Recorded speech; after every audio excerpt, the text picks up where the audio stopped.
ಬಂದೆ ನಾನೆಂದು ನೊಂದು ಬೆಂದ ಜೀವವಿದು ರಕ್ಷೆ ಮಾಡು. ತಾಯಿ ಮಮತೆ ಬೇಕೆಂದು ಮನದ ಚಿಂತೆ ಗೂಡೆಂದು ಹರಕೆ ಹೊತ್ತ ದೇಹವಿದು ಭಿಕ್ಷೆ ನೀಡು. ಧೂಪ ದೀಪ ಹಚ್ಚುವೆನು ದಂತೇಶ್ವರಿ, ಕೋಪತಾಪ ದೂರವಿಡು ಕಾಟೇಶ್ವರಿ. ಪಾಪ ನಾಶ ಮಾಡಮ್ಮ ಪರಮೇಶ್ವರಿ, ಶಾಪ ಮುಕ್ತಿ ನೀಡಮ್ಮ ಶಿವಶಂಕರಿ.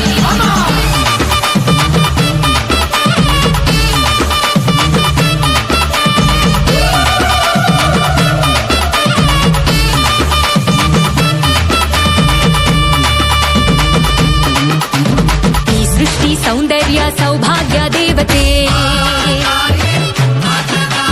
ಸಂಗೀತ ಮಾಧುರ್ಯ ವಾಗ್ದೇವಿ